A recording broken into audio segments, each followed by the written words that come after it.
ગુજરાત સરકાર દ્વારા બાયોડીઝલ પર પ્રતિબંધ મૂકી દેવામાં આવ્યો છે, જેથી બાયોડીઝલના વેચાણકર્તા અને બનાવનારા પર પોલીસ તંત્ર અને તંત્ર દ્વારા છાસવારે રેડ કરી પ્રતિબંધિત બાયોડીઝલનો જથ્થો જપ્ત કરાય છે।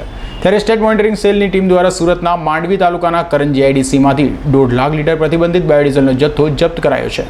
સ્ટેટ મોનિટરિંગ સેલ ટીમે બાતમીના આધારે રાત્રે 3 વાગ્યાની આસપાસ સુરત જિલ્લાના કરંજ ખાતે આવેલા જીઆઈડીસીમાં રેડ કરી હતી।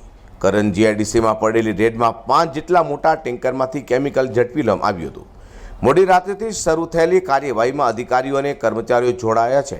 હાલ આ ફેક્ટરીમાંથી બાયોડીઝલ ઉત્પાદન અલગ અલગ કેમિકલનું મિશ્રણ કરીને કરવામાં આવતું હોવાનું સૂત્રો દ્વારા કહેવામાં આવી રહ્યું છે। તેવી પણ માહિતી મળી હતી કે અસલમ નામનો એક વ્યક્તિ ગુજરાતમાં મોટામાં મોટું કેમિકલ અને બાયોડીઝલ કૌભાંડ ચલાવી રહ્યો છે। એટલું જ નહીં, પરંતુ આ કૌભાંડમાં વિપુલ નામનો અને દેવસિંહ નામનો વ્યક્તિ પણ 50% ભાગીદાર છે। એલસીબીના કેટલાક અધિકારીઓના મોબાઈલ એફએસએલમાં મોકલવામાં આવે તો અનેક પોલીસ કર્મચારીઓની રેમ નજર હેઠળ આ ધંધો ચાલી રહ્યો હોવાનું કહી શકાય છે। કડોદરાથી વડોદરા સુધી ફેલાયેલા આ ધંધામાં આખરે વિજિલન્સની મદદ લેતા આ કારખાનું ઝડપાયું છે। હજી તપાસનો દોર ચાલુ છે। છેલ્લા 2 વર્ષથી બાયોડીઝલના નામે રાજ્યમાં હાઈવે ઉપર અને ગ્રામ્ય વિસ્તારોમાં નકલી બાયોડીઝલના અનેક પેટ્રોલ પંપો ખુલી રહ્યા છે।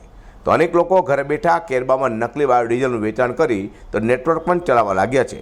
બાયોડીઝલથી લોકોના વાહનો 4 થી 5 વર્ષમાં પતી જાય છે અને સરકારી હુંડિયામણને તો મોટું નુકસાન પહોંચતું હોવાની બાબત ધ્યાને રાખી કડક કાર્યવાહીને આદેશ અપાયા છે। અઝર કુરેશી, રિટર્ન ફર ન્યૂઝ।